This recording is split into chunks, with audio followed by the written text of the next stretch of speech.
be a country of freedom. It's in the Constitution. It's country of freedom. 1 second, please.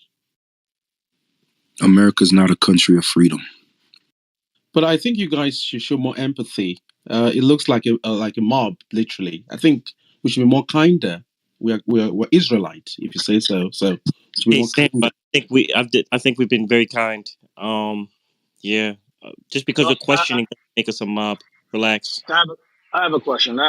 This we're going nowhere with this is being evaded. So I'll ask a different question. Y'all hear me?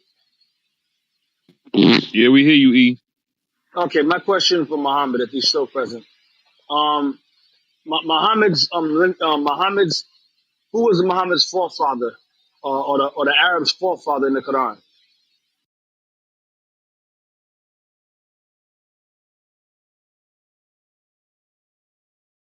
Muhammad, you there? I'm sorry, I was cut off. Could you repeat the question? I'm sorry. Who is the forefather of the tribe of Muhammad? The forefather. He's Muhammad ibn Abdullah ibn Abdul Muttalib. He's actually an Arab. He's an Arab man. And who's the forefather of the Arabs? In the Islamic Bible. Arabs. Ismail. Ishmael. Is that in the Quran? Well, do the Bible? No, not the Bible. The Bible? Quran. Is Ishmael mentioned as a forefather in the Quran of Muhammad? Well, the old father of Arabs is before that is Ibrahim, then the son of Ismail, the first one to talk in Arabic. So I guess yeah.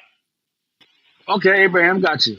So Abraham and Ishmael are recorded in the Quran. Yes. Yeah. All right. Who's the forefather? Okay, who is the forefather of the Negroes in the Quran? Well, actually, in the Quran, it says that all humans are alike. There is no difference between them. No, Muhammad. No. The Arabs, your forefather is Abraham and Ishmael. We got that. Okay. We understand. They were humans long before Abraham. But it's clear in the Quran that the Arabs' forefathers is Abraham and Ishmael. We got that. Who is the forefather of the Negroes? Because many of our people subscribe to your religion, subscribe to Islam, and respectfully so. So I would like, well, not respectfully so, but understood. But who is the ancestor of the Negroes in the So Quran? to ask who the ancestor of the Negroes, you're meaning to say that the Quran is saying the ancestors of the white people is Ibrahim and Ismail. No. right? I'm asking you No, who no, the no. forefather. I'm asking you who the forefather. Like for example, I asked you who the forefather of the Arabs are. You said Abraham and Ishmael. Ishmael is the first to speak Arabic, so therefore the Arab Ishmael and Abraham. Got you. I follow. Okay.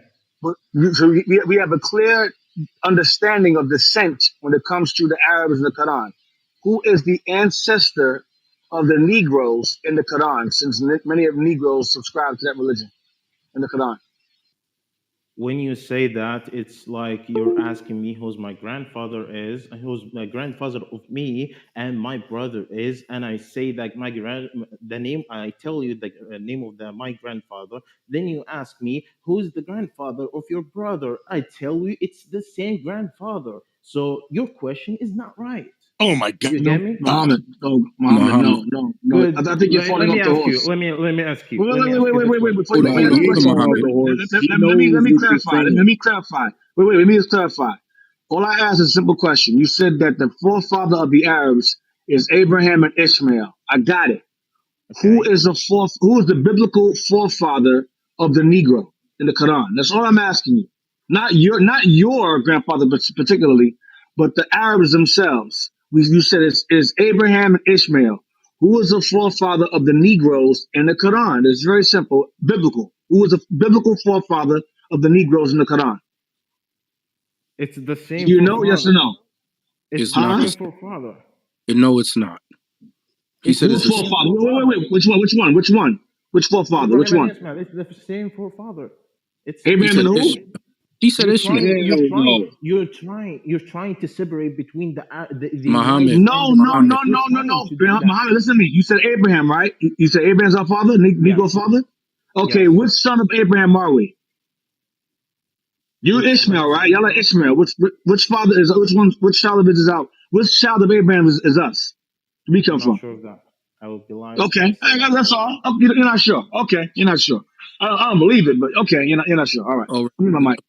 Can I chime in real quick, Muhammad? Earlier you mentioned you had a PhD. I don't know why, but I didn't know that. okay. Now there's a so-called scholar from your country. His name is Dr. Ahmed El Gundi. Repeat that again, Dr. Ahmed El Gundi. He stated himself that the Negroes are the Jews. Us in America, here, scattered in No, it's America, not. scattered in the Eastern Hemisphere, we are the Israelites. We are the biblical descendant of those Jews. This is an Arab man from Egypt that stated this. I'll repeat his name again. That's not true. Dr. Ahmed El Gundi. He stated that.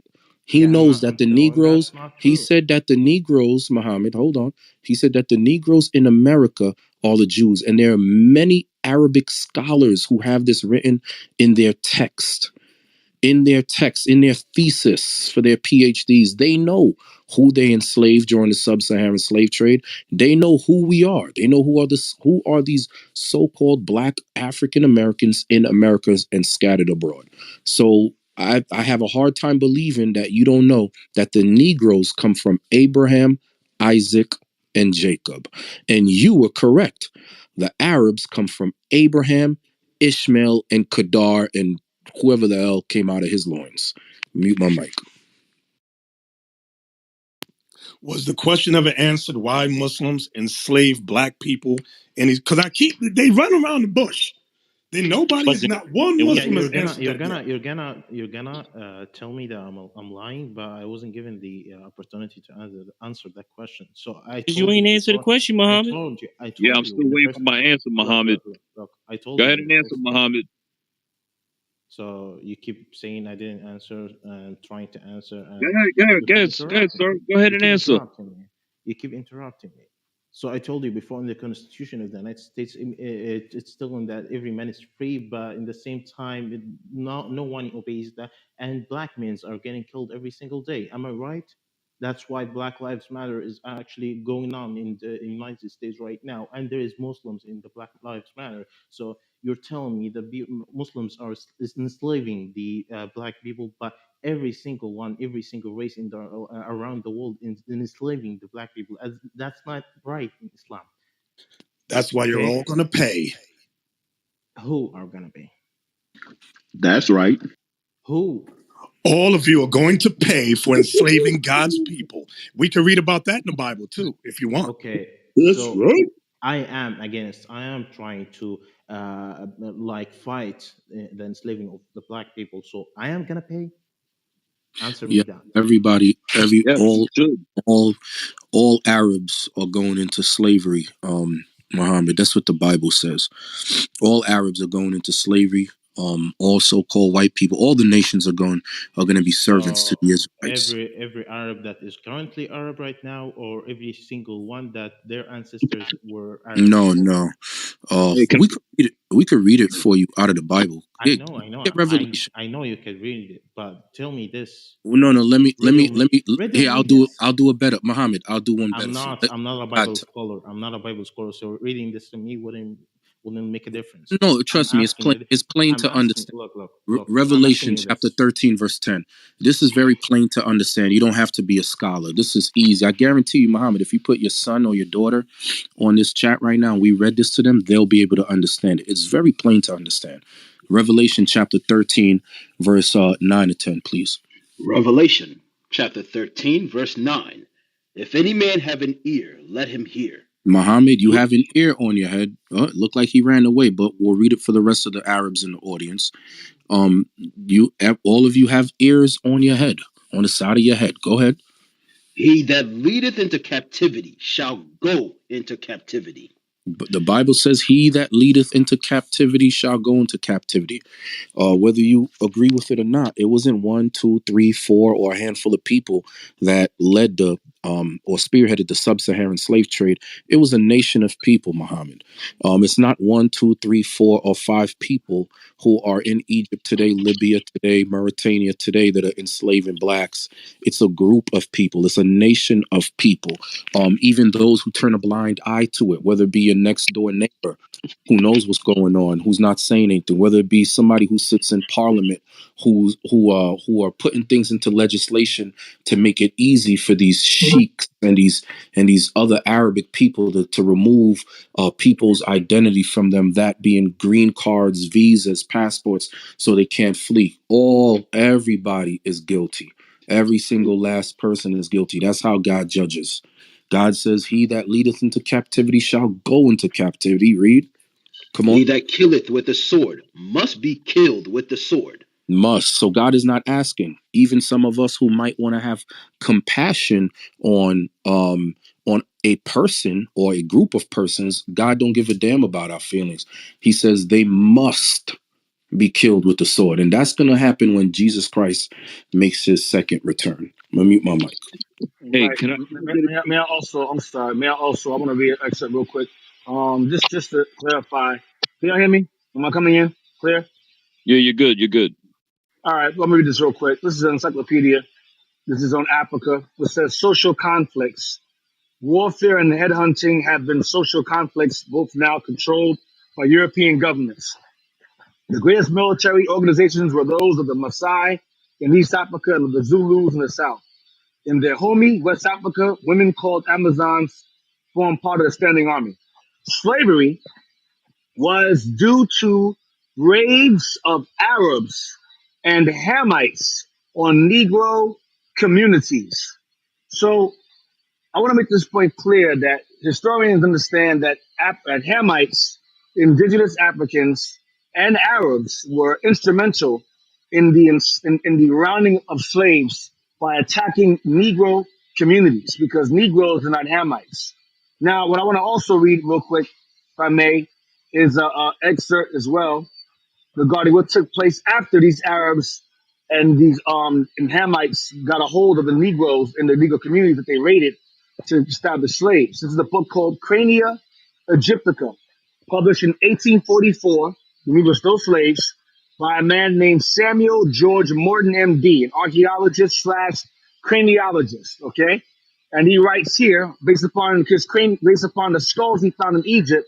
He says here, Negroes, the same ones that Arabs and Hamites raided communities in Africa and sold them off, Negroes were numerous in Egypt, but their social position in ancient times was the same that it now is, that of servants and slaves. So this man, Samuel Morton, this craniologist, archaeologist, came to the conclusion based upon the archaeological and cranial evidence of the slaves he found buried or bones he found in Egypt that the Negroes they had as slaves during the time his book was published were the same slaves that Pharaoh had in Egypt that Moses said, let go of, who would have happened to be the same people that the Arabs and Hamites raided the communities of in Africa. So these historians, these Arabs know, the Europeans know who Israel is according to the Bible. They've known for many, many years. That book was published in 1844. We were not allowed to read it. Now we are. Read my mic. You dropped a bomb on them just now. We got oh, go on, Bishop. Well, no, that was some heavy stuff. Now I know earlier there was some wannabe Arab Muslims on here. I'm still waiting for one of these wannabe Arab Muslims to try to justify the enslavement of the black man and black woman. They sitting in here. I'm looking at them. Why don't they speak?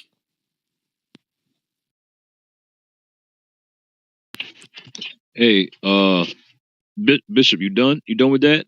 Yeah, I just wanted my little rant out like that. Go ahead. Hey, I just wanted to for the two Muhammads that came with the two Arabs that tried to justify themselves. Look at Jeremiah 30 and 16, just to go with what Isaac said about Revelation 13 and 10. They think they're gonna be spared if they do good. They join Black Lives Matter and protest in the street with us and all of that nonsense, which we are not doing. That's George Soros thing. Read that, Jeremiah 30 and 16. Jeremiah chapter 30, verse 16. Therefore, all they that devoured thee shall be devoured. So the Arabs, they devoured us in the sub-Saharan slave trade, and it's still devouring us right now in those 5 countries that were named in the middle, what's so-called Middle East now, in Northeast Africa. Go ahead.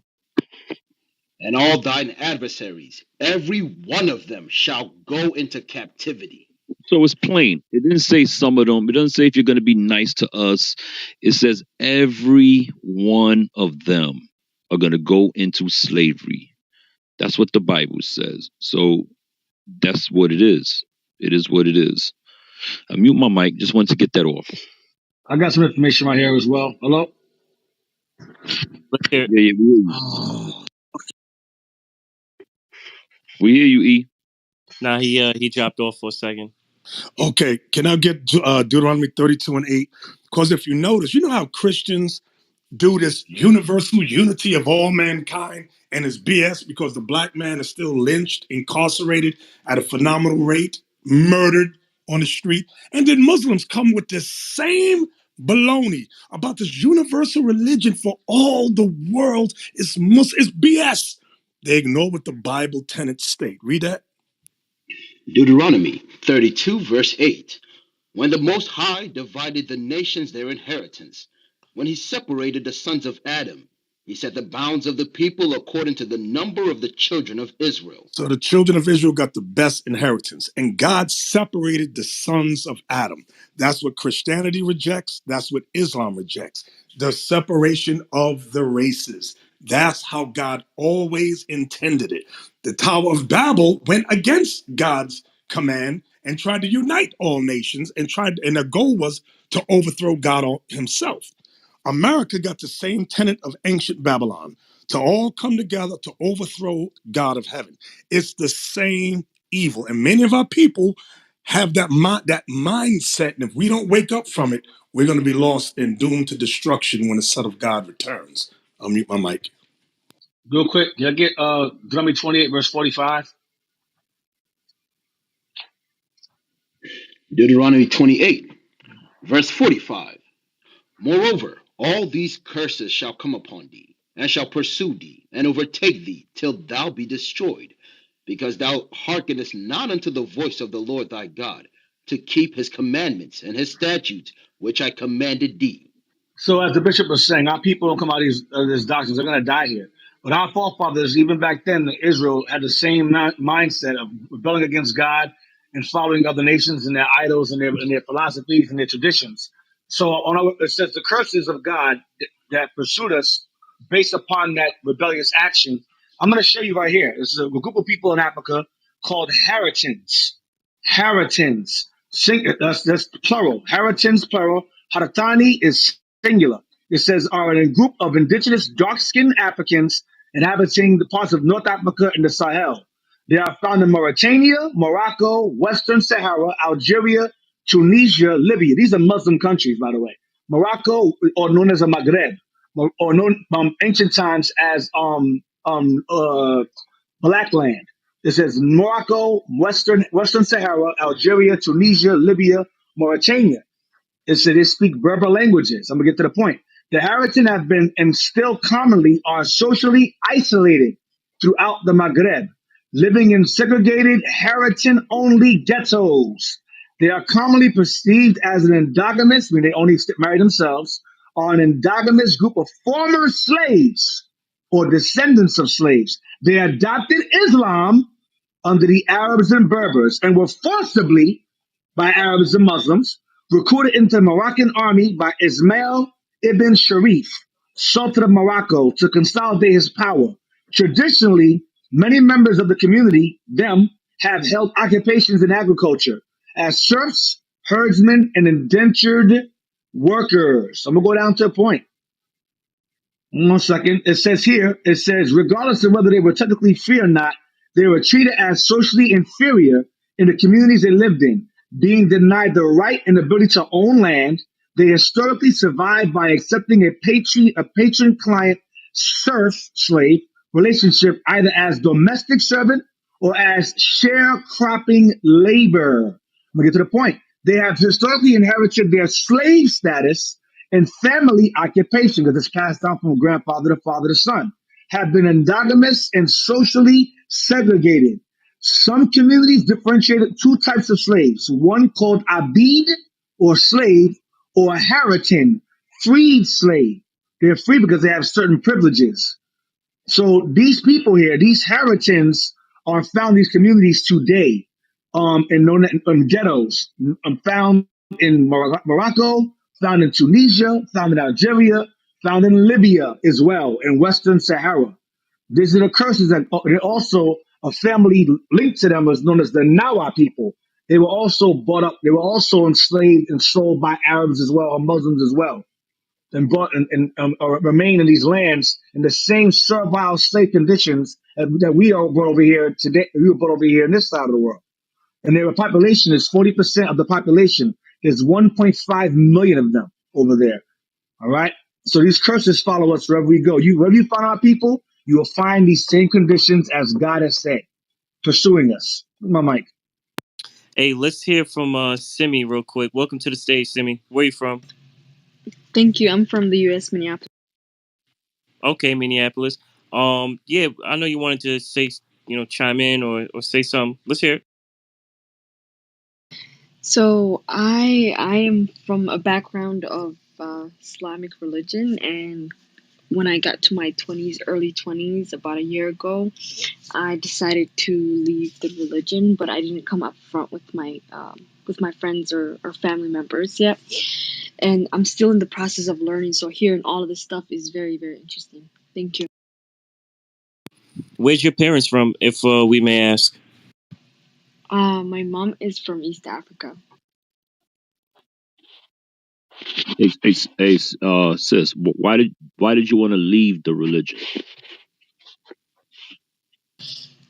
There is just a lot of I haven't really looked into the background of it as much because I'm kind of afraid to find out certain stuff. But I'm at a point in age and time and in the United States where I can practice my own belief. But it's just when I went back to Africa in 2018, there's just certain stuff that I've seen that kind of made me question. Um, Yeah, can you give us some examples? like Like what did you see that made you change your mind from the religion?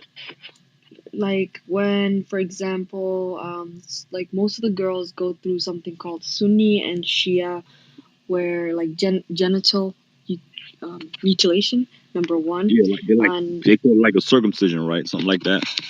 yes, Female. yes, yeah, with a female with literally no medical background of anything, just comes to your house and like just performs that, and it was weird, seeing that stuff. And number two is like the way to even like to learn the Quran was like you had to constantly be beat up like by a leash, or you have to be yelled at, or if you get anything, it was just mostly fear. And recently, about a couple weeks ago, my best friend, her name's Khadijo, I love her to death. I went over to her house and there was this kid. He was about 6 years old.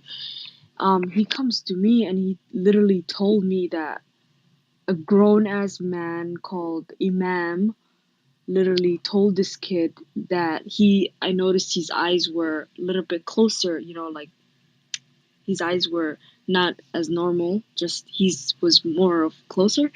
So what he told the child was that he literally frightened him so much and told him that you're devil, like I see the devil in you.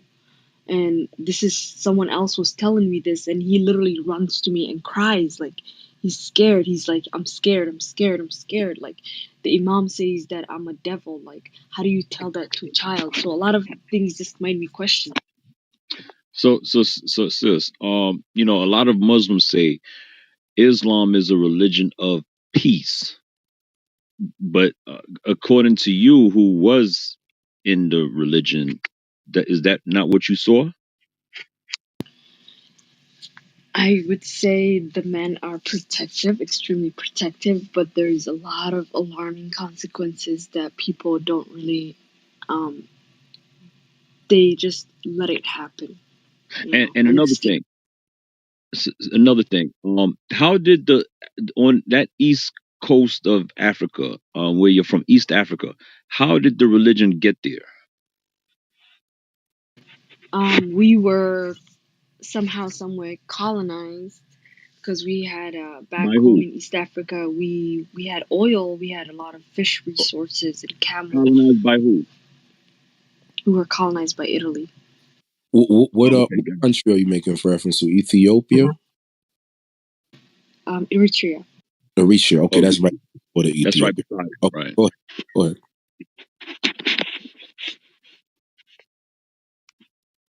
Good, sis. Go ahead. and East Africa, Somalia too. And so, we didn't really believe in those stuff. Like when I look back and at what the sculptures we had and the things we had, and King Solomon and back in Egypt days, we were somehow, some way connected. So I don't see how the Arab stuff came in the way. All right, I'll tell you. I'll tell you how. Matter of fact, give me Deuteronomy 20 and 64. We'll tell you. We'll show you how. Because the Arabs colonizing your land or coming in your land is all Bible prophecy.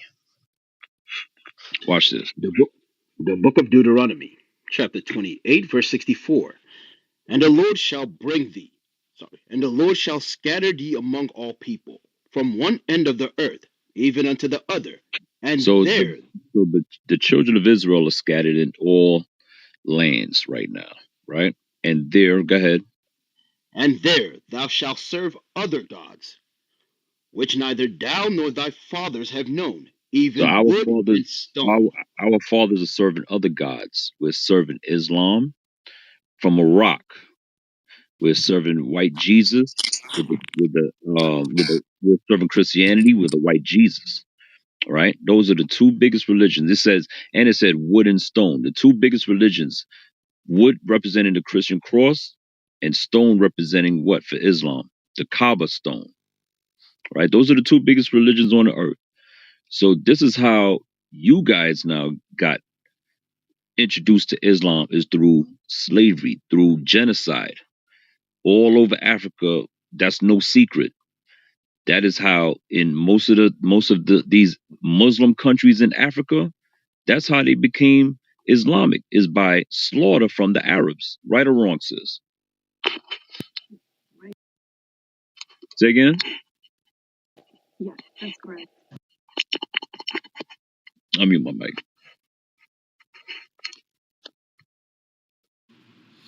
E, you want to jump in? Yeah. Yeah. Basically, we'll go over again. Um. Give me real quick Leviticus 26 verse 1. Leviticus 26 and verse 1. Leviticus, chapter 26, verse 1. And I know the reason why a lot of the Italians definitely colonized that part of Africa. They also, and others are people also known as Tigrayans in Ethiopia, which is not too far from Eritrea. It's like right in the same region. They're 90% Christian over there because Christianity made its way into East Africa as well, which is pretty much the same tenets as Islam. Only difference is that they have a Arab prophet, which would be white Jesus. All right. Okay. Leviticus 26, verse 1. Ye shall make you no idols, nor graven images, neither rear you up a standing image, neither shall you set up any image of stone in your land to bow down unto it. Right. So you should set up no stone in your land, no standing image of stone in your land to bow down unto it. Going back to that stone again, back in Deuteronomy 28, verse 64, about the idolatry, about bowing down to the stone. This is a rite of passage in Islam as well, bowing down to the stone.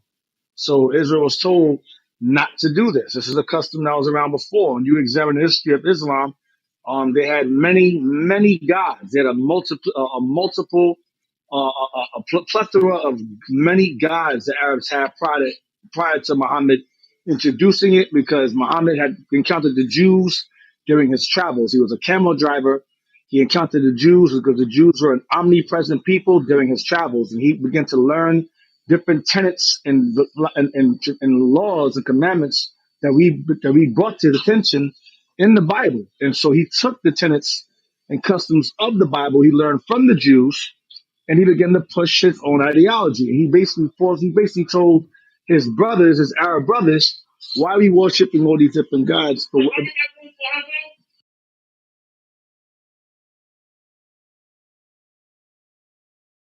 So he ended up having worship. Yep. He ended up having them worship with one God rather than 360 gods of the year. He said worship just one. So he introduced the monotheism to his own people, based upon the ideology of the Jews who worship only one God. That's what Islam came about. So Islam is basically a Arabic version of Judaism. That's all it is, with a mixture of idolatry. That's what it is. It's not a lie. It's facts. Many Arab writers have this. This is known. So I'll leave it at that.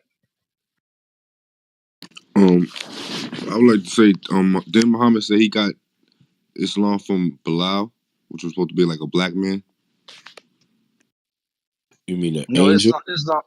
Islam was Yeah, yeah, I'm spread not by sure. Islam was spread by a lot of black people. A lot of our people, the Jews, a lot of them helped him promote that No, I'm talking about ideology. Muhammad. Muhammad specifically. He said he. I'm not sure specifically what he said, but I think he said he got it from Bilal, or Bilal taught him.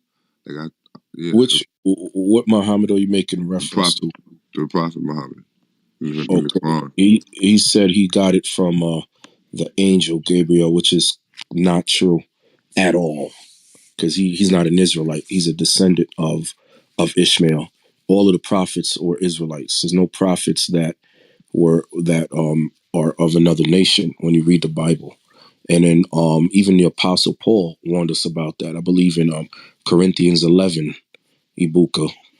Uh, unless you want to say something, Benjamin, you got your mic unmuted. I was gonna back you up with Amos 2:11 about there's no other prophets Yes, on this please. planet except the children of Israel. Yeah, get that, and then get the Apostle Paul as well in Corinthians 11. Because Amos. a lot of the Muslims say Prophet Muhammad. But there's no prophecy in the Quran. He didn't prophesy nothing. So how he got that title is just by hearsay. There's no prophecy in the Quran, period. So Muhammad is not a prophet. And now the Bible's going to prove it. Go ahead. The book of Amos, chapter 2, verse 11. And I raised up of your sons for prophets, and of your young men for Nazarites. Is it not even thus, O ye children of Israel, saith the Lord? See that? So he's talking to the children of Israel. He's not talking to the children of Ishmael. He's talking to the Israelites.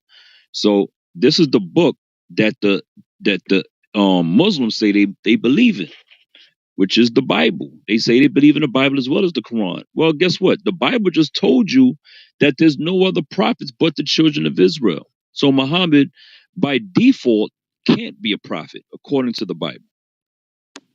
That's 100. I could jack that, you heard. Because first of all, I want to say peace to everybody. Um, Me and Roosevelt was in the room earlier, having to. I come from the Morris science background, just to let everybody know. But we was in the room earlier with what you would call the Orthodox Muslims, and they was trying to say how Elijah Muhammad can't be the messenger because of all this stuff in the Quran and all this stuff. But I do want to ask everybody, um, in the Quran it does say the children of Israel all through the Quran, children of Israel, children of Israel. So, Fact. so yeah, there's no you want to say there's no correlation to that, like, or like can somebody like talk to me about that or something? 'Cause I do. That's a serious question I have. The reason it mentions the children of Israel in the Quran, because you had Muhammad reciting what he was taught by the Israelites. So that's why Correct. So we wouldn't say the Quran would be for us too, no, absolutely not. The Bible's for us. That's right? our So, the but, Quran came but after. I'll give you right an I'll now, give you a I felt you. I'm not debating that, but I'm saying no, no, I know that. I know that. when I I'm just want reading it and seeing the children of Israel all through it, yeah, I'm that's thinking just about make us.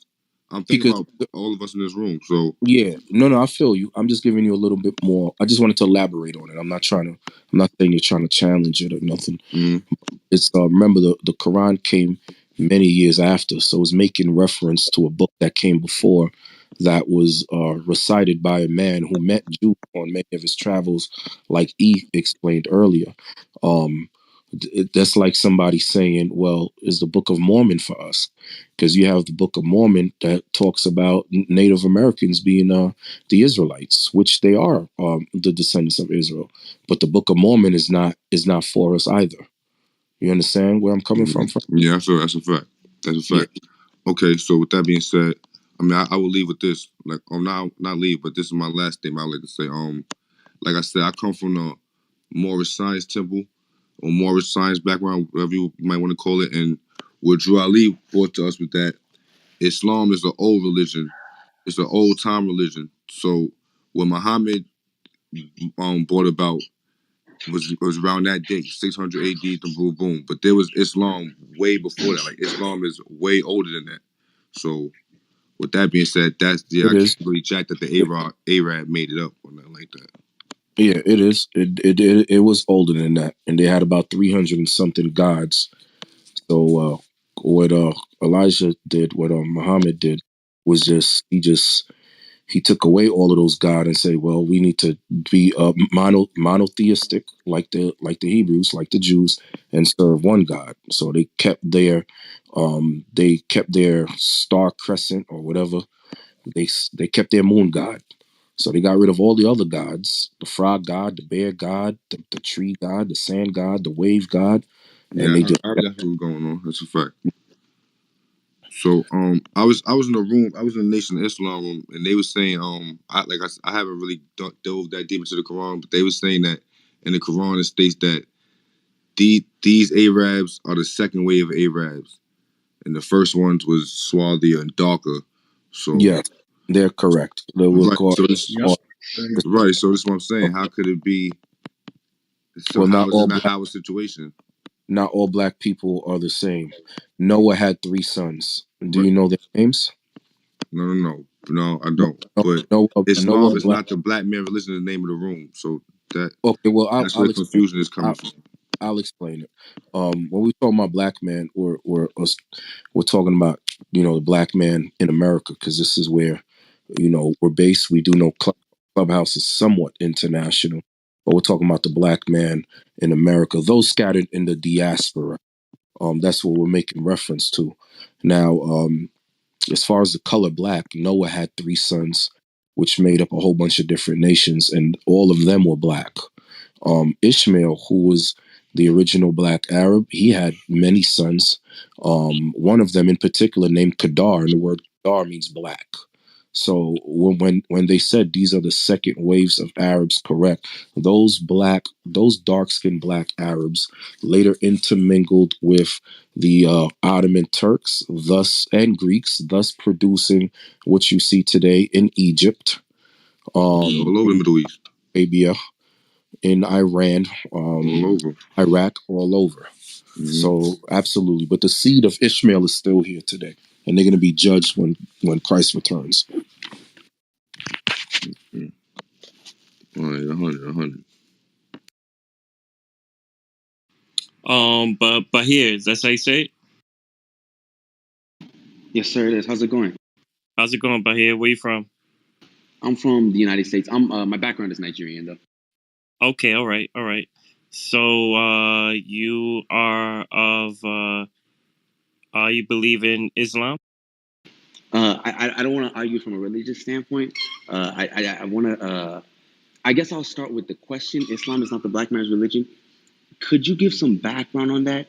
I think I understand what it So, means, as but the background is you said you're from Nigeria, right? yes, sir. Okay, so as a Nigerian, you believe in Islam? I mean, again, I don't want to talk about my own religious Let me, beliefs, right? but here, are you a Igbo or Yes, sir. Yoruba? Which I'm which Yoruba. Yoruba? Okay. Yes. The Yoruba tribe, a majority of you guys were slaves under the Arabs. That's where you adopted that religion. Are you familiar with the Yoruba? Nah, Um, Yoruba's like 50-50. I'm not talking about the nation. I'm not talking about the name Yoruba. I'm talking about the religion that you guys follow. Or like Ifa. Uh, do you follow Islam? Do Yoruba's you like, Yoruba? I mean, Most so of like I them, said, like most of them follow Islam, right? Most Yoruban. no, like no, like so. I mean, you have like some of them that do follow like the traditional, I guess indigenous religion, but I mean, you do have like a good amount. It's about half and half, Christianity and Islam, like not taking Yeah. into account the Okay. indigenous. So both of those religions was forced on the Yoruba people by the oppressors. Whether it's European with Christianity and whether it be Islam with the Arabs. You have to go and study the sub-Saharan slave trade so you can see what we're talking about. That's I why we I, I, said I do. Hey, you want? that's why we titled um is Islam the religion of the black man? Because prior to you going into slavery under Ahmed, what were you doing on the continent of Africa? What were you worshiping? What were you doing? Who are you? Who were you? What slavery are you referring to? I guess I'll ask. Sub-Saharan slave trade. You want to When the reference? Arabs came and took the people of Yoruba into slavery. Hey, Isaac, you want? So you're saying that people came from like the I guess the Arabian Peninsula to come to like the Yoruba tribe to take them into slavery? Yeah, they came into Nigeria. They came into many different countries in Africa and enslaved the people, brought them over to more of the East and enslaved them. And then later on, those people returned back to their lands and they came back with the religion of their colonizers. Are you sure you're not referring to like Northern Africa? No, Northern Africa as well, but they migrated down south as well too. Nobody stays in one place. You have nomads, just like Okay. You have your people today in Libya. You have Yoruba people and Igbo people who are looking for work, going to Libya and being enslaved by the Libyans. Nobody stays in one Right, place. right. We Okay, so always had a history of moving around. I think what I think so I guess my confusion is sort of coming about. I don't think anybody preaches that I guess Islam would be the black man's religion, right? I don't think anybody truly believes that like, oh, like black people are the ones that like founded like Yeah, Islam, or here, again, I'm not sure if I'm but here understanding the. you do by your own example. I believe that the black man founded Islam, or No, No, your own example shows what you believe, right? I'm not understanding. meaning whatever religion you subscribe to shows what you believe. So, for example, Oh you yes, yes, yes, I get you. I know you said you didn't want to answer the question, but by you not answering the question, you're actually giving the answer. More than likely, you probably follow Islam as well. Um, Okay, okay, and we could go with you that. being Okay. a black man from the continent of Africa, from the country of Nigeria, from the tribe of Yoruba, by you following Islam, you're saying that that's a religion for you. You're being an example to other black people. We're saying that's not what God called you. God called you an Israelite, and God gave you laws, statutes, and commandments to follow. God never said for us as the children of Israel who the Yoruba tribe are. The children of Israel. God never told us to follow Islam. That's where we're in error. And we got to return back to God's laws, statutes, and commandments. Okay, I guess I get. Okay, so that's another thing. What I guess would make like somebody like of the Yoruba tribe a children of Israel, I guess, a child of Israel, I guess I ask. Because they fit the curses. When you read Deuteronomy, the 28th chapter. Hey, Isaac, What are the curses ascribed to? I guess the Yoruba people. Okay, I we can you get that. want a booker to get Babylon and Timbuktu? Yeah, you could get Babylon and Timbuktu, and you could also get Deuteronomy. Is I don't know if Benjamin or ZB Real want to go over that. Okay, I guess not. Isaac, I'm about to shut it down.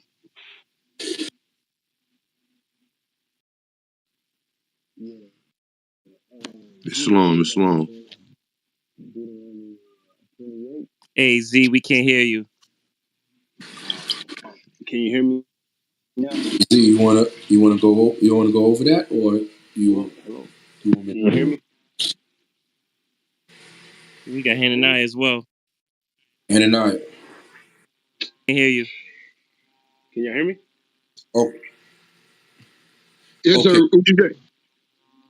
Read read Babylon and Timbuktu first. This is the Book of Babylon to Timbuktu by Rudolph R. Windsor. Page 45. When Muhammad was born, many Arabs were still worshiping the sun, stars, spirits, and idols. No, The Arabs, get me the page with when it says over 1 million Jews fled into Africa. I forgot what page it's on. I don't have the book in front of me. I think it's page 84. Can you hear me now? Page 84. You're real low, Z. Page 84. In the year 65 BC, the Roman armies under General Pompey captured Jerusalem. In 70 AD, General Vespasian, his son, Titus, put an end to the Jewish state with great slaughter. During the period of military governors of Palestine, many outrages and atrocities were committed against the residue of the people. During the period from Pompey to Julius, it has been estimated that over 1 million Jews fled into Africa, fleeing from Roman persecution and slavery. The So slave markets. we flooded deeper into the deeper interiors of Africa, but here, Israel is already on the continent of Africa, right next to northeast Egypt, right? So we fled deeper into Africa, later setting up kingdoms in Mali, Songhai, Ashanti, um, the Igbo and Yoruba of Nigeria. We settled in the Niger. We settled in the Congo. Many of Only us and many of us even went more eastward. This was in 70 AD, what Christ prophesied in the book of Luke, the 21st chapter. So when we started to settle in Africa, we took our laws, we had our constitution. Let's continue to read that in Babylon. Page 90. The black Jews had an advantage over the African tribes. Now, the African tribes, but here you might ask yourself, who is that? Those were the ancient Hamitic tribes.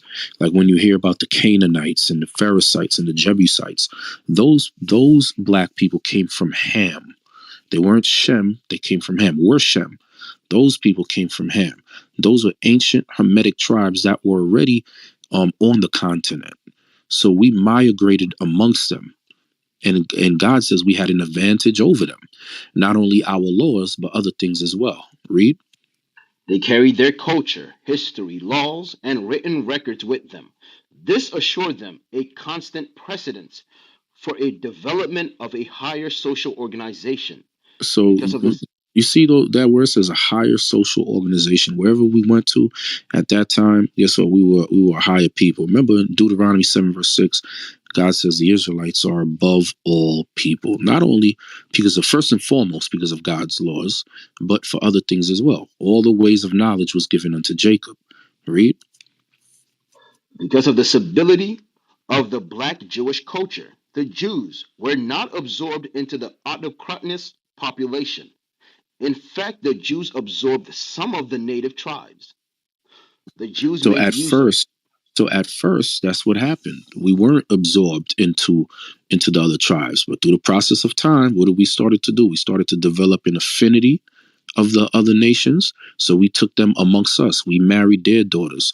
We married their sons when God told us not to do that. And through the process of time, I don't know if you were on the channel earlier when E brought out that book about how the Arabs and the Hamites um, took us and they raided Negro towns, and then the Hamites sold us to the Arabs as slaves. So the ancient tribal Africans on the continent, they knew exactly who they were selling. That's why the brothers and sisters of Yoruba, many of them were taken to Puerto Rico. Many of them were taken to Cuba.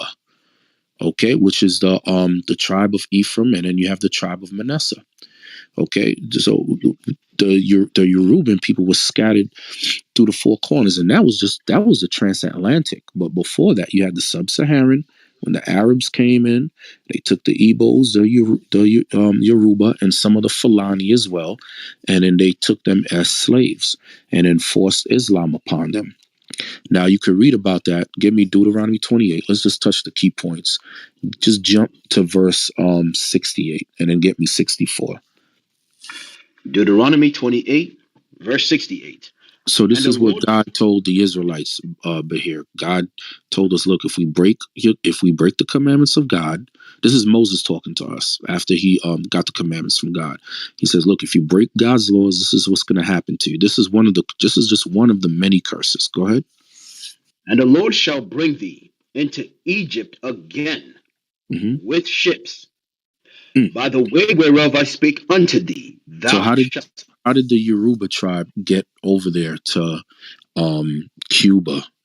And the island of some were scattered on the island of Hispaniola, and a bulk of them was carried to Puerto Rico. How did they get over there? They didn't swim. They didn't take a car. God says they would go on ships. What kind of ships? Slave ships. Read. By the way whereof I spake unto thee, thou shalt see it no more again. What you're not going to see no more again, but here is your country, the nation, the country of Israel, as a nation of people. You're going to see your heritage again. We left. God took that all away from us for a great dispensation of time. Go ahead. And there ye shall be sold unto your enemies Were we for sold? bond. Were we sold? Let's take it back to the sub-Saharan, which happened before the transatlantic. We were sold, but here we were sold to Arab slave masters in Yemen. We were sold to Arab slave masters in Libya, Tunisia, Algeria, India, as far as India, Iraq, Iran. They sold us on auction blocks. Now jump up to the transatlantic slave trade. The Yoruba brothers and sisters were sold over there in Puerto Rico. They were sold in Cuba. They were sold in Haiti. They were sold wherever they were brought to on cargo slave ships. Go ahead. And there ye shall be sold unto your enemies for bondmen and bondwomen, and no So man shall buy you. you were sold as slaves, as bondmen, slave man, and slave woman, and no man shall buy you. The word buy means to redeem, to save. Because if you're sold, obviously that means you're bought, right? Somebody had to buy you. So when it says no man shall buy you, it's talking about somebody saving you. No man, nobody can save us from this condition but Jesus the Christ. That's what the Bible is making reference to. Now, when we were sold, what happened to us after we stepped off the auctioning blocks? But here, what happened next? Give me Deuteronomy 28, verse get me verse 30. Give me verse 16. Give me verse 16. 32. Yeah, verse 16. 16. Deuteronomy 28, 16. Deuteronomy 28, verse 16. Cursed Mm-hmm. shalt thou be in the city, and cursed shalt thou be in the field. After we got down off of those auctioning blocks and we were taken to whatever plantation we had to go to, guess what? We were cursed in the field. How were we cursed in the field? But here, we had to pick sugar, cotton, tobacco, plantains, whatever the slave master wanted us to do in the field, we had to do. Whatever we had to do, in whatever he wanted to do, whatever he wanted us to do in the city, we had to do. He broke us. They broke us down. Get me verse 64. Verse 64. And the Lord shall scatter thee among all people, from Mhm. one end of the earth even unto the other. We read that in And verse there, 68 right here by slave ships. Go ahead. and there thou shalt serve other gods, Mhm. which neither thou nor thy fathers have known, even Now, wood and stone. why would we serve other gods? Why would we serve other gods? But here, I want to know if you're paying attention. Make sure I'm not just speaking to deaf ears. Why would we serve other gods? Notice what God says. He's going to scatter us. How did God scatter us? Via slave ships. We were sold on auction and blocks. Reread that for you. We served in the fields. I'm pretty sure you know the history of slavery. So now he's saying we're going to serve other gods. What would make us serve other gods? So I don't know if you're saying like maybe like being forced to do so. Very good. We were forced to do so. So whatever the Arab slave master told you, if he told you you have to follow Islam and read the Quran and say Allah Akbar 10 times a day, guess what? You had no choice, because he would kill you. He would whip you. He would kill you. And they still do that to our brothers and sisters this very day. Now, over here in America, in Europe, in the Caribbean islands and so forth, and even different parts of Africa, what happened to us? Christianity came. So when they told us to bow down to the white image of Jesus Christ, we had no choice. But here, we were killed. We were whipped. They took our children and sold your daughter to another slave master somewhere else. They separated the family. They put the fear of themselves in us, to where we had to worship what wood and cross. We had to worship their idols. We had to worship their pagan gods. We had no choice. Read that again for him, Abuka. And the Lord shall scatter thee among all people, from one end of the earth even unto the other, and there thou shalt serve other gods, which neither thou nor thy fathers have known, even wood and stone. Look at that. Now, why is the Most High using wood and look at that, wood and stone, right? Now, let's take wood. When you hear the word wood, what comes to mind when it comes to religion? You think of the cross, the Christian cross. When you hear stone, what comes to mind? What's the first thing that pops up in your mind? The Kaaba stone. So here in America, you have two of the world's largest religions, Christianity and Islam, that was forced on the children of Israel. Now you got to ask yourself, okay, what happened to the other our other brothers and sisters on the continent that stayed back, who were later colonized by the Europeans? And when you bring it up to today, you have the Chinese people, and you also have the Arabs as well, who are still colonizing our brothers and sisters on the continent. Read Deuteronomy 28, the 33rd verse. Deuteronomy 28, verse 33. The fruit of thy land and all thy labor shall a nation which thou knowest not eat up, and thou shalt be only oppressed and crushed always. So you got to ask yourself, it says the fruit of thy land, but here, what is that talking about? What does that make in reference? Your first initial thought, you might be saying plantains, oranges, cassava, and so forth, mango. I'm thinking children, no? Well, the fruit of thy land is talking about, it's also going into those crops that I mentioned, but first and foremost, it's talking about your oil, your zinc, your diamonds, your gold, your bauxite. Africa is one of the richest continents. You had a president, I believe it was former President Sarkozy, if I'm not mistaken, of France, who said, that France and many of the European countries would be a third world country if it was not for Africa. What does he mean by that? Because they colonized the hell out of Africa. Just the other day, I believe it was Namibia. Germany Germany just approved a $1.1 billion of reparations for Namibia. Do you think that's enough? Absolutely not. And I guarantee you that money's not going to go to the people. That money's not going to go to the descendants of the slaves that the Germans had. That money's going to go to the wicked government, those in politics over there in Namibia. So God says you shall be only crushed and oppressed always. You know, they even put that in your movies. About a little over a decade ago, there was a movie called Blood Diamonds. It was talking about the diamonds that come out of Sierra Leone. Africa is one of the richest continents, the richest continent, but they're so poor. So poor. What is it, 55 countries in Africa? 54, yeah. All right, well, I say 55 because Israel's a part of Africa. Don't let the white man brainwash you. So from now on, it's 55 countries, not 54. So rich. But why are you at the bottom? Because of the prophecies of God. This so-called white man has been ruling. He's been ruling over you. He's been colonizing you. All the nations, not just him, all the nations that I mentioned earlier, they all reap the benefits of Africa. Why? Because the curses of God are upon the Israelites who are scattered in Africa. All right? Said, we got to come back to the Bible, brother. We got to come back to the Bible. When you get a chance, but here, do your research, bro. Do more research. Don't just follow a religion because your mother or your father raised you in it. I agree. I've done my own research, right? Which is why I wanted to hear you out, right? So I'm somebody who likes to be very historically accurate, right? So just knowing, I guess my ethnic background, right? Just being Yoruba, um, I can see that there was no sub-Saharan slave trade, right? I don't know if you're referring to the trans-Saharan slave trade, um, but that wouldn't have affected the Yoruba Empire, right? So the trans-Saharan slave trade would have been, yes, you have some parts maybe like East Africa, South Africa, but mainly the North, right? And I guess some parts of West Africa, right? That did not affect the Yoruba Empire, right? So So I guess how did the Yoruba get on cargo slave ships and end up in Cuba and Puerto Rico? that's the transatlantic slave trade, right? Yeah, now I'm talking about the trans, but I'll touch on the sub in a minute.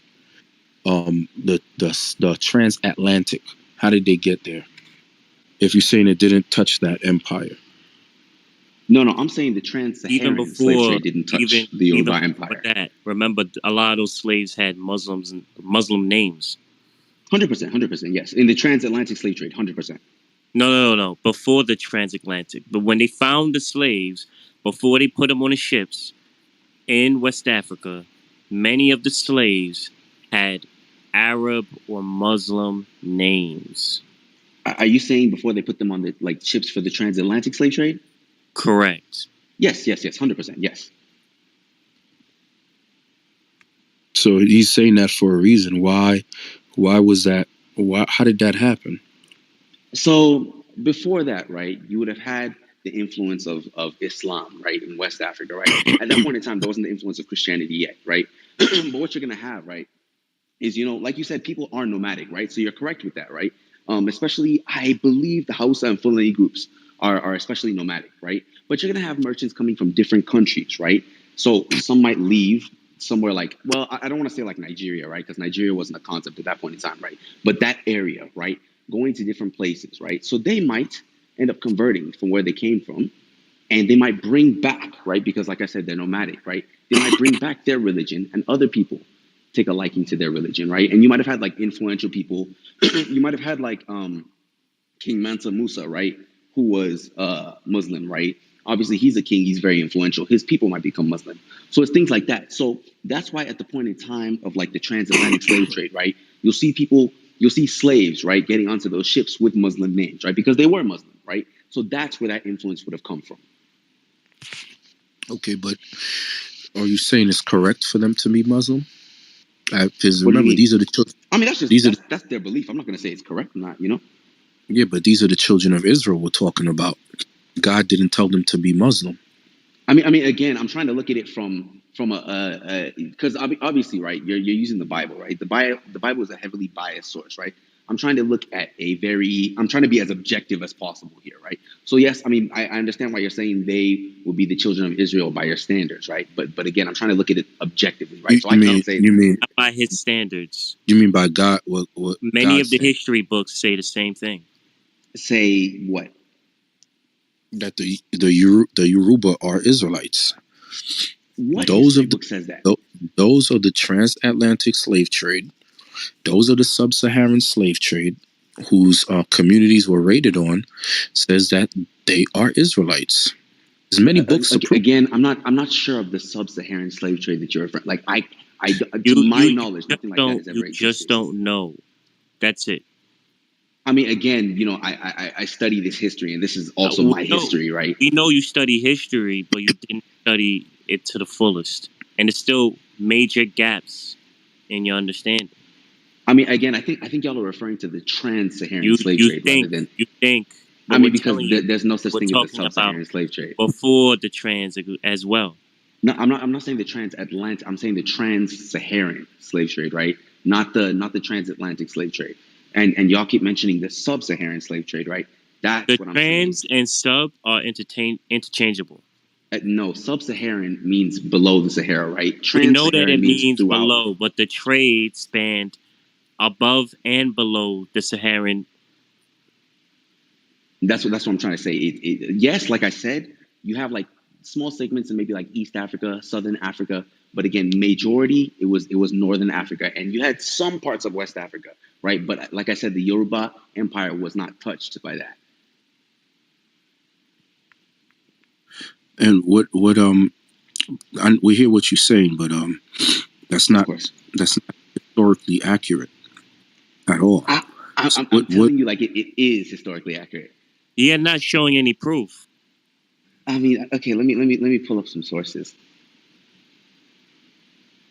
Take your time. We'll let Bishop Nathaniel. No problem, no problem.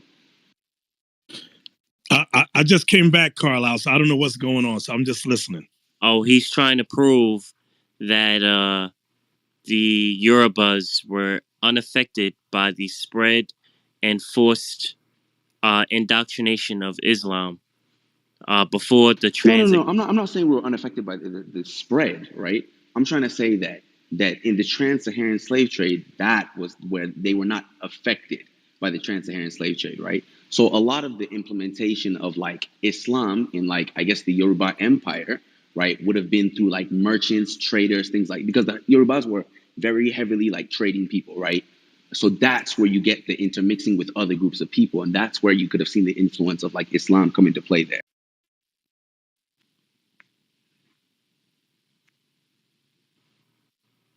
what happened? I think he cut off. No. I'm still no. That was the end of my statement.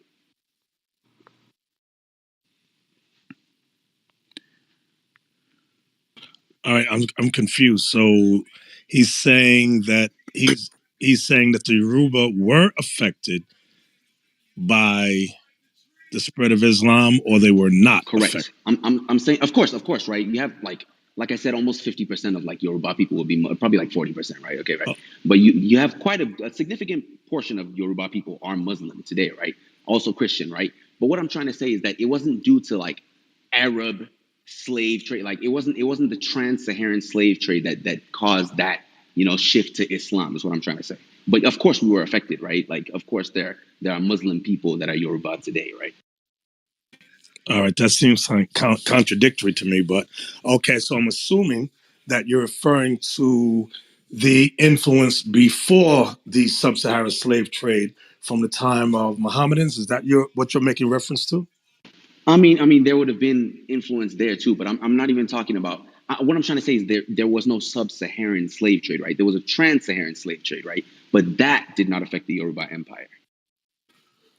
Okay, I'm now confused again. You said there was no sub-Saharan slave trade with the Arabs? Yes, and that's what I'm saying. I don't know if you're referring to the trans-Saharan slave trade, right? That's a different thing, right? But what I'm trying to say is like trans-Sahara and sub-Sahara would be two different things, and the sub-Saharan slave trade isn't a thing. The trans-Saharan, yes, but what I'm trying to say is that the Yoruba Empire was not affected by the trans-Saharan slave trade. All right, so this is semantics. You're going into semantics. When the Arabs No. went throughout, It's not. so we all understand. You're saying that when the Arabs went throughout North Africa and various other parts of Africa, enslaving and indoctrinating, you're saying the Yorubas were not affected, or they were. Exactly. The Yorubas were not affected by that. Exactly. So they became Muslims through osmosis. No. So I don't know if you were here when I said it, but earlier on, right, I was talking about how the Yoruba people traded and did business with other lands, right? So that's where you would have seen the influence of Islam in with the Yoruba people, right? That's what I'm trying to get at. Okay, we're saying it's pretty much similar things. Semantics is causing confusion. No. Um, What I'm trying to say is that it was that was not imposed upon the people, right? It's that was a choice by the people, right? That's what I'm trying to say. okay, the bottom Obviously, line obviously, is like Islam is a gutter religion. That's the bottom line. I mean, you're entitled to that opinion, sure, right? But I want us to be accurate about the facts here. And when I say gutter religion, I mean gutter religion because God calls it a gutter religion. Isaiah 41:21, by the way, in reference to that, and also as the Arabs enslave our people in various Muslim countries to this day. And I don't see Yoruba people standing for or against it. They're like Standing silence for on it. against standing for The against what exactly? enslavement of black people in Yemen, Afghanistan, Saudi Arabia. That's what we're making reference to.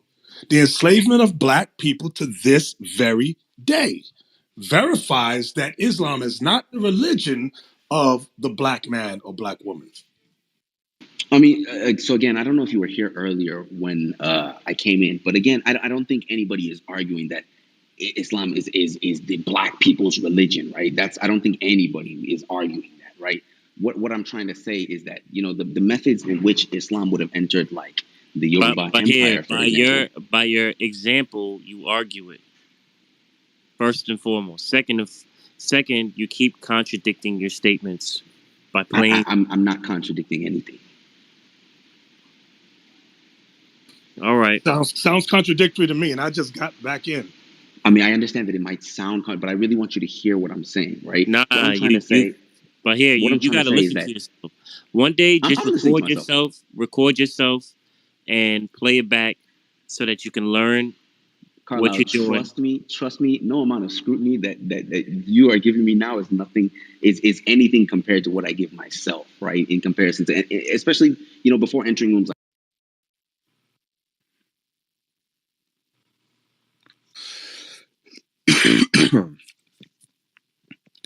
Yeah, we'll go with Papa or Paper. Uh, Yeah, hi everybody.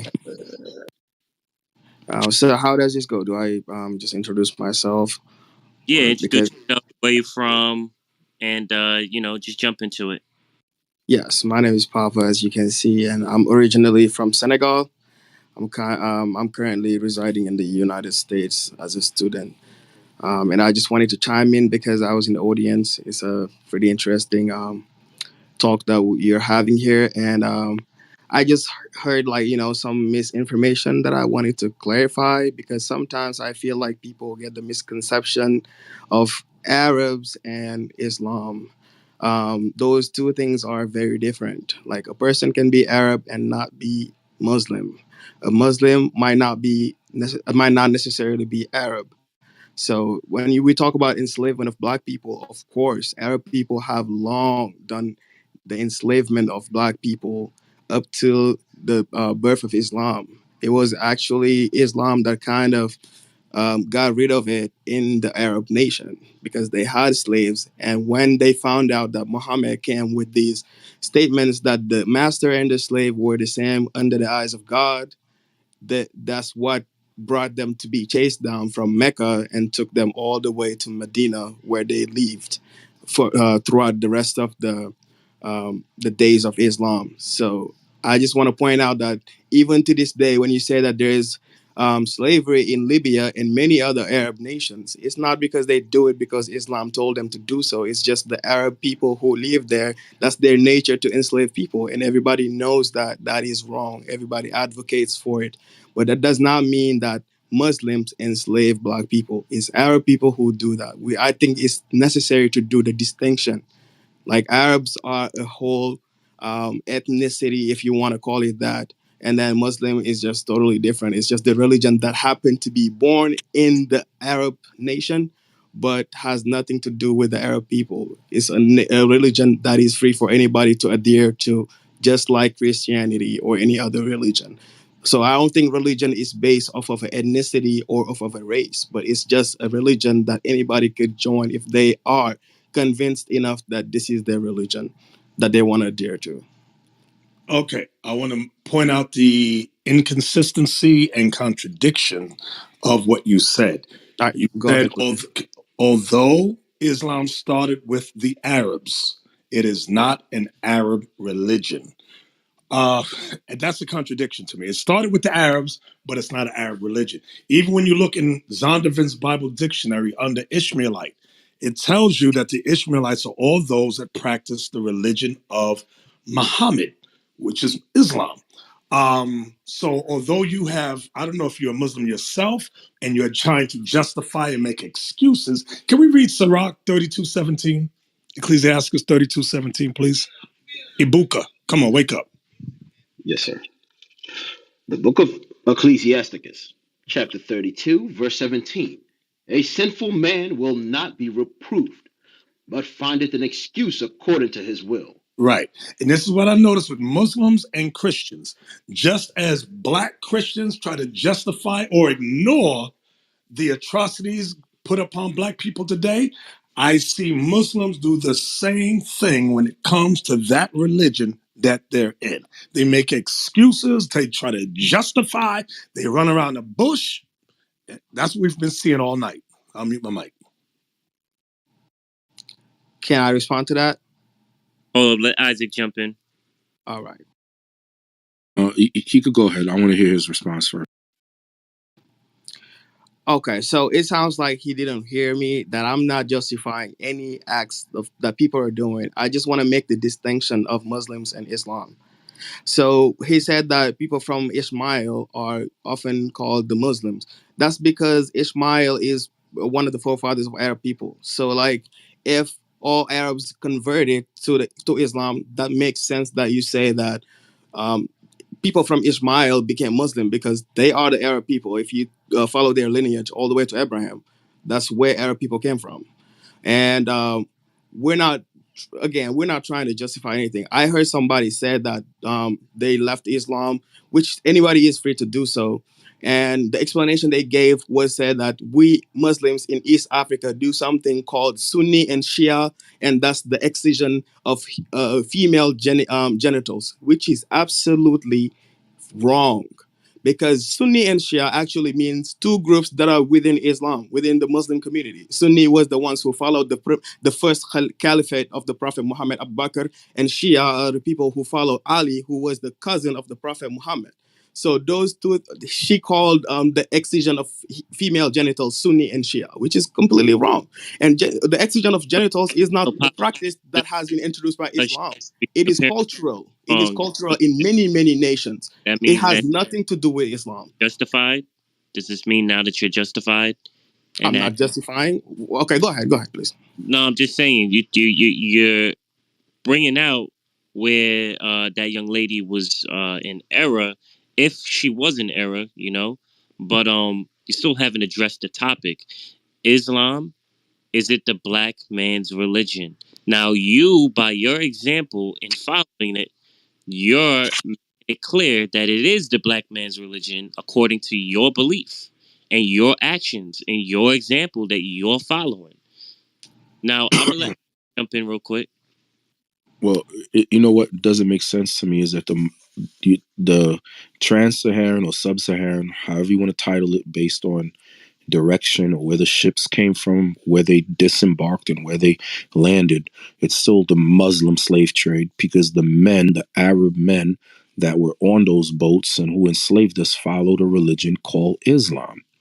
And today in Libya, Yemen, Saudi Arabia, Egypt, and different parts of the East, our people are being enslaved by Arab men who follow a religion called Islam. So all fingers, not one, not two, but all 10 fingers point to Islam. So we have brothers who are following that religion, who were whose ancestors, that religion was beat into their backs via sub-Saharan, via trans-Saharan, whatever you fancy name you want to title it. That's not what God gave you. That's the point that we're getting into. God called us Israelites. The brother on here, he said he was from it wasn't Cape Verde. It was something else. There was another name you said. The brother that was just speaking. Where did you say you were from? I'm from Senegal. Senegal. A majority of our brothers there, especially those of the Bantu, majority of our brothers there were taken into slavery, were taken Yeah, into captivity. A lot of 85%. the Senegal slave, is about 2% Bantu. a lot of the slave ships, but I'm pretty sure they intermingled with the other tribes. It's not just Bantu. God says we make up the sand of the sea. Those slave ships left Senegal and came onto this side. Those slave ships left Senegal and went more eastward. God scattered us everywhere. So what we're saying is we have black people. We'll have black people who are following that religion, who is holding on to Islam wholeheartedly, and that is not what God gave us. That's for Ishmael. That's for the Arab man. That's what we're saying. Um, okay, so just to respond to that, you're saying that some black people was put on a boat and taken eastward. I Many. Many, I not believe that is a misinformation, because that trans-Saharan slave trade or sub-Saharan slave trade couldn't have happened through the sea. It was land. They had many of camels and stuff and caught many of it. prisoners from wars and made them ma- slaves. And Many of it was meant you had boats, and you also did have land. You're correct on that. I'm not saying you're wrong. right, You are correct. right. But like, Many where of it did the was land boats and boat. where did the boats sail through the Saharan desert? No, the boats didn't sail through the Saharan desert. You had your foremother, your great great grandmother was Mm-hmm. taken, dragged, and put on a damn donkey or Mm-hmm. carriage Mm-hmm. or chariot and brought Mm-hmm. over there eastward to serve the Arab man. And Right. now here you are in Senegal worshiping the religion of the Arabs. That's what you're doing. You So have been a okay. you have been a perfect slave for the Mm-hmm. Arabs, and now Mm-hmm. you're reverencing his religion. That's Right. it. Right. Just all you got to do just admit, look, I'm Islam, and this is what I love. This is what I'm gonna die in, and that's it. I But mean, let all me you got just to do is admit point it. something out, because Yeah, somebody said I'm Muhammad gonna read is the not a excerpt. prophet. Wait, Just wait. 1 second, please. He's Just not. Let me 30 He's not. read seconds. it. 30 No, no, seconds no. and I'm done. Hold on. Hold Go on, ahead. Go hold on. ahead, Carl. 30 seconds and I'm I'm gonna done. read I an swear. excerpt. I'm gonna read an excerpt real quick, okay? Oh, okay, And then go ahead. Go ahead. I Very want you to say what you're going to say about Muhammad being a prophet, please. Yeah, like After. 30 seconds and I'll be done for sure. Yeah, go ahead. All in respect, of course.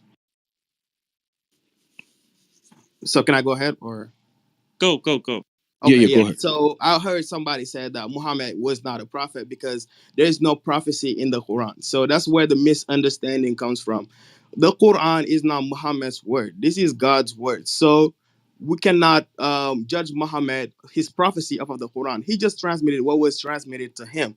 Now, his prophecies come in the Hadith, what he was telling to the scholars, the Muslim scholars of those times, and they recorded it. And these words are very separate from the Quran. You can see all those prophecies in the Hadith, but the Quran is God's words exactly. And I wonder if you all read the Quran, because like about 80% of the people that God was talking to in the Quran are the Israelite people. So if I'm not sure if you read it, but from what I'm hearing right now, I don't think many of you read it. And I think that if you want to contradict a religion, it is maybe good to do some research and look what they're into, because if you don't know what they're talking about, you won't be able to contradict them. Hey, Papa, you've been saying incorrect stuff the entire time, and you Go have the ahead, tell me what's incorrect in what I said. wait. You have the nerve to assume that we haven't checked these things out. I I'm didn't assume. I wait, said I do not believe. It wait. wasn't a fact. It's just I'm my gonna belief. read an excerpt really quick, and this is on history.com. Right now, this is widely known information. Now it says enslaved people brought to the United States represented about 3.6% of the total number of Africans transported to the New World, or around 388,000 people, considerably less than the number of transported to the colonies in the Caribbean, included more than 1.2 million to Jamaica alone, or to Brazil, 4.8 million. Of those Africans who arrived in the United States, nearly half came from two regions: Senegambia, the area comprising the Senegal and Gambia rivers and the land between them, or today's Senegal, Gambia, Guinea Bissau, and Mali, and West Central Africa, including what is now Angola, Congo, the Democratic Republic of Congo, and Gabon. The Gambia River, running from the Atlantic into Africa, was a key waterway for the slave trade at its height. About one out of every six West African enslaved people came from this area. Right. I don't see what has to do with Islam, but yeah, that is correct. All the information you said is correct, Oh, but that you has saying nothing to do with correct Islam. because you saying it's correct, but that's not what you were saying before. You said otherwise. No, I'm. So we're talking about Islam here. So we're not talking about the Wait. transatlantic slave I'm just trade. making a That has point. nothing to do with Islam. I'm making a point that everything is saying is incorrect. How? How though? Like, Okay, I don't get it, but sure. Of Because course you, 'cause you're not I'm listening. talking about Arabs and Muslims. You're talking about the Atlantic. Nathaniel unmuted. Let's hear Nathaniel. Okay. Uh, hey, I heard Papa say, or Papa or somebody else, somebody, they know that the Arabs come from Ishmael. So let's ask them the same question. Who did the Negroes, Papa looks Negro to me if that's in his picture. Who did Yes, the I am a Negroes, Negro. Yeah, okay, who did the Negroes come from according to your belief system? Who do we descend from? the Negroes came from Noah. Noah had three sons. Let's be more Four to be specific. exact. Actually, let's go back during the time of Abraham. Let's go back to the time of Abraham. Let's start there. If Okay. Ishmael came from Abraham, where did the Negroes come from? Negroes existed in the time of Abraham. What were our name? What you said? Why they What existed? what what They're was not from Abraham. okay? Who were we? What was our biblical or Quranic name that we could research? You can find Negroes in all of those nations because God divided us into nations. So in the Israelites, you can see Negroes there. When you went to Arabia back to the time of Prophet Abraham, you can find Negroes there. So black people have existed all throughout the biblical and Quranic stories going out. So I don't understand why you want Negroes to come from like a specific prophet, but like they Okay, existed let me along with those explain. prophets. Okay, number one, Papa. Negro, the word Negro is a Latin word. I think we can all agree on that. It means Right, black. right. What is our name in the biblical or Quranic text? And who's our forefather? Again, our forefather is Noah. We all came from Noah. And Okay, which son? Which son do we come from so I could trace it? Who? we came from Shem, according to the Quran, but you all say we came from Ham. But I'm not going to argue upon that because you have your text, we have our text. So, but according to the Quran, we came from Shem. Wait, according to the Quran, Ishmael came from Shem. Who did the Negro come from? Yeah, Ishmael came from Shem. Like, of Ishmael came from Shem. Yeah, like the Negroes came from Shem. Like, so I don't understand your question really. Like, Okay, we do come from Shem, but what I want everyone in the group to hear, they can identify the Arabs. They say the Arabs come from Ishmael, comes from Abraham. But notice that these black wannabe Muslims, they cannot identify themselves in their religions. That's why it's for any of us, our people listening, there's over 1,000 people in this room. Come out of Islam. It's gutter. It's not for us. Hear the confusion of these so-called Muslims. I'll mute my mic. yeah, I'm actually hearing confusion also, but sure.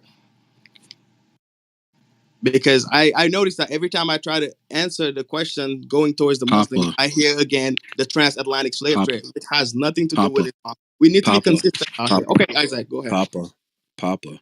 Where do you come from? That's what the bishop is asking you. Where do you come from? You know that the Arabs come from. Okay, Abraham had a few sons, right? Out of Abraham's sons, where do the Arabs come from? Most Arabs, yeah, come from Ismail, I would say. Okay, okay. Out of Abraham's sons, where do you come from?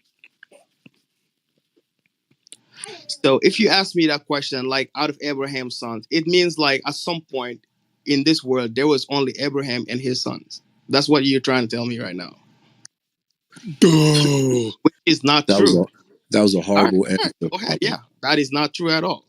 Abraham was Papa. here with other nations all along.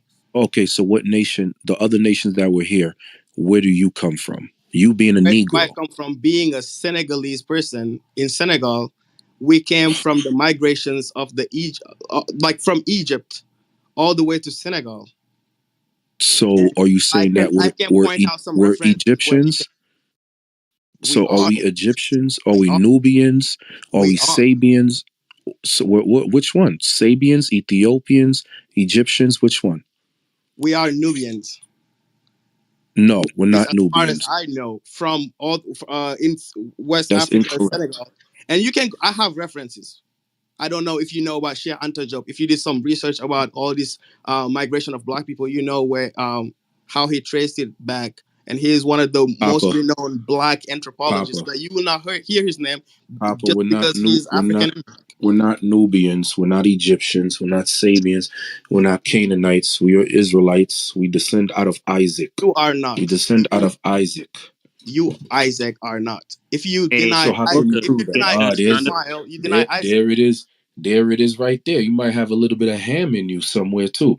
So how do you know? You say we don't come from Isaac. What is the proof? What proof do you have that we don't come from Isaac? I'm not That the telling. Negroes don't come from Isaac? I'm That the saying Negroes are Nubians? Hey, the first answer he gave, he said earlier, if y'all remember, he said we come from Shem. And I said, well, that's correct. We come from Shem. Hmm. Then he said we come from Egypt. So he's Egypt confused. was Egypt was Ham. So that lets me know right there. This brother, Papa Doc, I'm gonna call him Papa Doc, is confused. You jumped from one nation to another. You said we're Shem. Then, in the same breath, no more than 5 minutes later, you said we're Ham because you said we come from we're Nubians, we're Egyptians. That's the sons of Ham. So, which one is it? Which one are you going to stick with? all I'm telling you is that you're saying we're Isaac, we come from Isaac, and I'm saying denying Ishmael wouldn't help someone who comes from Isaac because at the base they come from the same person. My man, count. these guys What, might be bro? worse I than don't, Yep, bro. Isaac I and don't. Ishmael come from the same person. They were both Abraham's Yeah, but sons. they're okay. But they're So two, how they are they? made two. They Where made does the two difference different. come from? They made two different nations. You should know that. So, are you saying that Isaac was an Arab? Because the Ishmael is Arab, right? So are you saying Isaac was Ishmael Arabs? was not Arab. The concept of being an Arab didn't exist back when Ishmael existed. This guy. Hey, so Papa Doc. So let me ask you this question, Papa. So the white man in Israel, are those the Jews, the Israelites? Yes or no? You asked me if the white men in Israel are those the Israelites. Correct. That's my question. Okay, the Israelites are a whole nation. They're not comprised of only black people or only white people. They're a whole nation. Any race could have emerged from the Israelites from the standpoint that we learned it from. Okay, Nah, how can we identify them today according to scripture? How can we identify them? We identify them as the people who follow the religion that their forefathers brought in. Wrong. All right, wrong. If you want to say wrong, wrong. Okay, Ubuku, wake up. Do me a favor. Let's read Deuteronomy 28:15 when Moses spoke to the Israelites on the continent of Africa. I can't take these Islamic lies. I can't take it. I have to go to the scriptures. Come on, Ibuku. the book of Deuteronomy, chapter 28, verse 15. But it shall come to pass, if thou wilt not hearken unto the voice of the Lord thy God, to observe to do all his commandments and his statutes, which I command thee this day, that all these curses shall come upon thee and overtake thee. So the first thing we need to identify or understand, Moses on the continent of Africa is telling the 12 tribes of Israel, if you break God's commandments, these are the curses that will come upon you. Let's read some curses. Verse 32, please. Verse 32. Thy sons and thy daughters shall be given unto another people, and thine eyes shall look and fill with longing for them all the day long, and there shall be no might in thine hand. So the Israelites will go into slavery and have no power, no economic power, no military power, no political power. No power means no power. Verse 37, please. Verse 37. And thou shalt become an astonishment, a proverb, and a byword among all nations, whither the Lord shall lead thee. So the Israelites would lose their identity. To become a proverb and a byword means your identities would be changed. You would no longer be called the Jews. You would no longer be called the Israelites. Verse 42, please. Verse 42. All thy trees and the 41, fruit of 41. thy. I'm sorry, 41. Verse 41. Thou shalt beget sons and daughters, but thou shalt not enjoy them, for they shall go into captivity. So the Israelites again will go into slavery. Verse 48. Verse 48. Therefore shalt thou serve thine enemies, which the Lord shall send against thee, in hunger, and in thirst, and in nakedness, and in want of all things. And he shall put a yoke of iron upon thy neck until he have destroyed thee. So our enemies, which were the Portuguese, the Spanish, the French, the Germans, the English, the British, America, they entered the coast of Africa and they controlled the food industry, water industry, clothing industry, and they put yokes of iron on the Israelites' necks. And remember, the Israelites would lose their identity. Verse 68, please. Verse 68. And the Lord shall bring thee into Egypt again The with word Egypt, the word Egypt is Greek. It means house of bondage when you read Exodus 20, verse 2. Egypt is a Greek word synonymous for house of bondage. Read it again. and the Lord shall bring thee into Egypt again with ships, Now you got to ask who went into Egypt, who went into slavery with ships. Go ahead. by the way whereof I spake unto thee. Thou shalt see it no more again.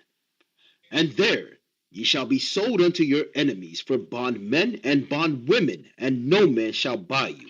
So the Bible identifies how to identify the Israelites. They were going to slavery. They would lose their identities. They would have yokes of iron on their neck. They would go into slavery on ships. Oh, I forgot verse 64. How could I forget that? I'm sorry. Verse 64. Verse 64.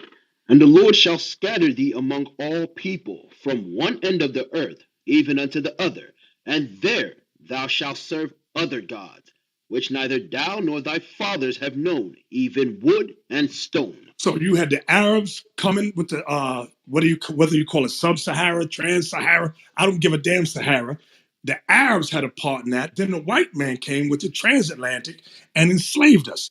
So some of us started to worship the white man as Jesus. Another group of us worshiped Islam. This did not happen to all people on the planet Earth. Because I know there's going to be a moron right now saying, well, that happened to everybody. Everybody did not lose their identity. Everybody did not go into slavery on ships. Everybody's sons and daughters didn't go into slavery. Everybody did not have yokes of iron on their neck. So before you come with that lie, I need you to think about history, please, to identify the children of Israel today. I'll mute my mic. I got something, if I may. You hear me? Let me make sure I'm Yep. coming in clear. All right, very good. I want to read something real quick. One second. All right, it says the first people from present-day Senegal arrived in the modern. The first people from present-day Senegal arrived in the modern United States. Arrived as slaves from several ports of Senegal. The Senegambia area, modern Senegal, Gambia, Bissau Guinea, was an important slave trade during the 17th, 18th, 19th centuries, both for the United States and Latin America, exporting many slaves to the Americas from Senegal. Give me a minute. Let me see. 1 second. Most of Senegal's slaves were imported to South Carolina, Georgia, and Gulf Coast, highlighting his number in Louisiana, followed mainly by Virginia and Maryland. These places had thousands of slaves from present-day Senegal, being a significant minority in the slave population of there, although slaves from the Gambia were more numerous.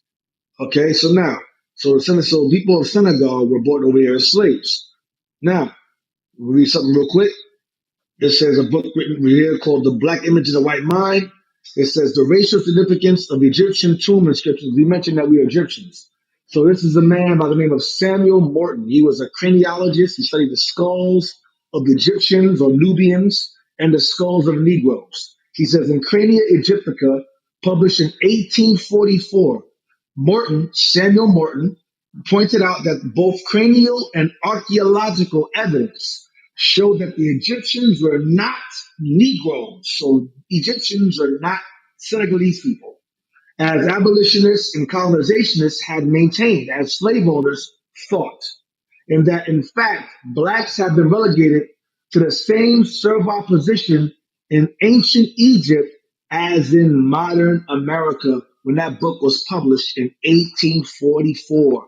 The same slaves that were slaves in Egypt were the same slaves they had here in the Americas, which were the same slaves in Egypt that Moses said to let go to Pharaoh. Now, one more. I'm going to read another book real quick. It says here, at the time of the Muslim Arab conquest, the majority of the Jews were still engaged in agriculture and manual labor as slavery. Farmers, however, had a wretched time under Arab rule, and the remnants of the ancient agricultural peoples in the Middle East, Jews, died out. That is, they lost their identity in Islamic times. So that is the reason why that goes back to what the Bishop said earlier about bywords and proverbs. So during Arab rule, when Israel fell under Islamic rule, we lost our identity. And everybody became Muslim. No longer we just Jews and Israelites. Everybody was a Muslim. It's like today. Everybody is a Christian. Everybody is in Christianity. It doesn't matter what race you are. We're all children of God. Muslims say we're all children of Abraham. It's the same old semantical garbage. But under Arab Muslim rule, the Jews lost their identity and eventually were sold into the hands of the Portuguese. By also along with the indigenous Africans, they helped sell the Senegalese at these slave ports to the Portuguese and other colonizers and brought them to this side of the world. But by the time they came over here as Muslims, the identity was already lost during the time of Arab Muslim rule. Mute my mic. Let's go with Pearl. Hello everybody. My name's Pearl and I'm currently in Leeds, England, but I'm originally from Zimbabwe. I wanted to ask if you could point me to any scriptures that could answer the question that I have on marriage as a woman that's trying to live a life guided by the Bible with a Muslim man or a man of a different faith to you. Yes, get Corinthians 6 and 14, please. I'll answer that. Some of our sisters have married men of other religions, and the Bible does discuss that. Read that. Abuka, Yes, sir. come on. 2 Corinthians chapter 6, verse 14. Be ye not unequally yoked together with unbelievers. For what fellowship has righteousness with unrighteousness? And what communion have light with darkness? So, the Bible teaches us not to do that. When we marry people of other faiths, the Bible forbids us to do that. And some of us, unfortunately, have found ourselves in such a dilemma. And it causes turmoil in the home, confusion in our children, and disputes sometimes between the husband and the wife, especially if one becomes more devout or extreme in their religion. Okay, and that's where the problem comes. So God was telling the Israelites, our people from Zimbabwe included, not to marry people of other faiths, because that's where confusion comes. I'll mute my mic.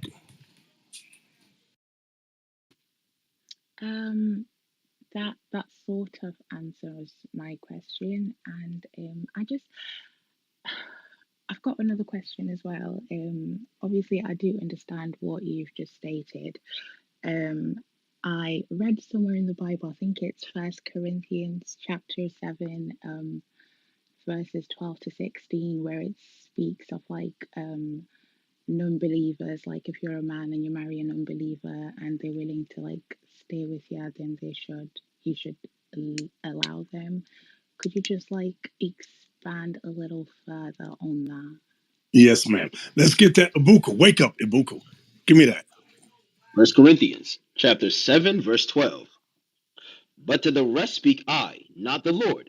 When it If says any, when it says the rest speak I, not the Lord, meaning there's no law you can find in the Old Testament in such cases. That's what he says, the rest speak I. So the Lord allowed Paul to say such things. Go ahead.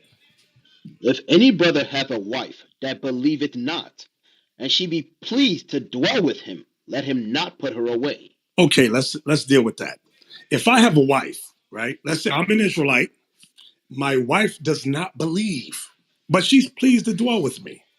Let's say my wife is accustomed to Christmas if she's a Christian, or Ramadan if she's a Muslim. And I'm saying, listen, hon, we're the Israelites. We're not to follow Christmas. We're not to follow Ramadan. That's not for our people. That's not what not that is what God did not ordain. And she says, you know what? Although I do not believe in what you believe, I love you. And I want to keep this marriage together because I love you. So I'm gonna do as you say. I'm not going to celebrate Ramadan. I'm not going to celebrate Christmas or Easter. I'm going to celebrate what you're showing me in the biblical text. And right now, I'm telling you, I don't believe it, but I love you. So that's the context Paul is saying. If she be pleased to dwell with you. Thank you. That answers my question. Okay. We'll close off with to to to. Oh yeah, I was just going to come up here and speak on the Yoruba man that came here and lied that Islam had nothing to do with slavery, had nothing to do with Yoruba people becoming Muslims.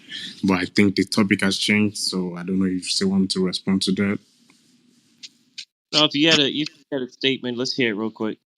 Okay, so there's a man called Uthman Danfodio.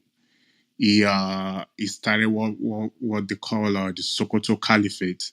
So under the Sokoto Caliphate, a lot of Yorubas and also many other tribes living southern across the Benue River and Niger River were enslaved through Islam or jihad. So and to for them to come down to the western and eastern part of Nigeria. They had to cross the river with ships and enslave the Yorubas and the other tribes and take them back to northern Nigeria with ships. And they had plantations in the Sokoto Caliphate. Their names were changed. They gave them Muslim names, and they were sold in the trans-Saharan slave trade and transatlantic slave trade. So for him to come here and say the Yorubas were not involved were not sold in slavery is just, I don't know if he's lying or he's just ignorant. Yeah, thank you for that. We'll chalk it up with him just being ignorant. You know, hey, it is what it is. But He knew that. He knew that. I know he knew that. He was just lying. I think he was either lying or both, ignorant or lying, one or the other, or both. He definitely knew that. But thank you for the information. That's very, very informative. All praises. yeah, so on that note, we'll close it down for tonight. And follow the club at the top, Biblical Smoke, hashtag Biblical Smoke on Twitter to join the conversation. And E or Isaac, you guys want to give any closing statements? Yeah. You can let E go ahead. Yeah. Please, get out of these pagan religions. Just ask. I've asked many Arabs, many Syrians. I've spoken to Syrians, Iranians. I've spoken to Arabs, and I've asked them. Saudi Arabians. I've asked them. According to the Quran, who was the forefather of the Negroes, and they all give the same answer. Some lie and say children of Abraham. Some come close and say Isaac. That's as far as they'll go. They're going to lie to you. This is what Muslims are trained to do. Along with Christians, they're trained to lie to those who they enslaved or enslave um, presently. Keep that in mind. That's it. Isaac. Yep. Just like brother E just said, commodities, religions, brothers and sisters. Tonight's topic we dealt with Islam. Um, you know, it's not what God gave the children of Israel. God gave the children of Israel laws, statutes, and commandments. Islam is the Arabs' man religion, not the so-called black man here in America and scattered abroad through the diaspora. Let's come back to the one true God, so we could get up out of this place. And with that, we say good night. Shalom. All right. All praises to the Most High and all credit is due to the Most High. We'll see you tomorrow, Lord willing. We'll be back with another topic. And on that note, I'll let you do your follows. Again, follow the club, follow the folks on the stage. And we'll see you tomorrow. We do have another group called Upload God's Laws that'll be up in the morning about 10:30 a.m. Eastern time. So check out for that as well if you see it in the hallway. Pop in and ask questions there too. And on that note, I guess I'll hit the Thanos button. Oops, I missed.